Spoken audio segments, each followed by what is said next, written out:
The humble beetroot. This is without a doubt one of my all-time favorite vegetables to eat and grate.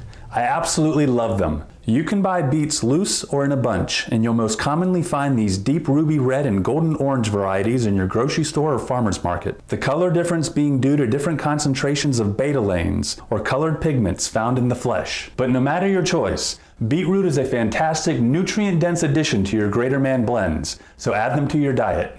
Remember to always give your vegetables and fruits a good rinse and scrub with plenty of water before grating. And since beets are a root vegetable, take an extra minute or two and give them a thorough scrub. To prepare beets you buy in a bunch for your GraterMan Grater, first remove the stems, but don't you dare throw them away. They are loaded with super nutrients and easy to make. Just heat up a skillet over high heat with a tight-fitting lid.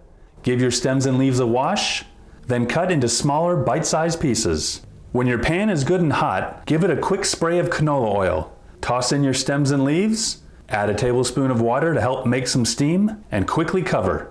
Leave on high for 15 to 20 more seconds, then turn off the heat.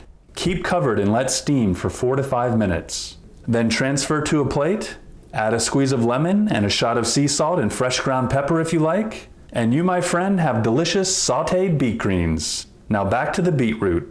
After I remove the stems, I also cut off the little tails on the bottom if they're a little on the long side, but you can leave them on if you like. So now you have a loose beet, and you can take these right to your GraterMan Grater. But if you happen to get a hold of a large one, and it feels a little awkward in your hand, just cut it in half and it's ready to go.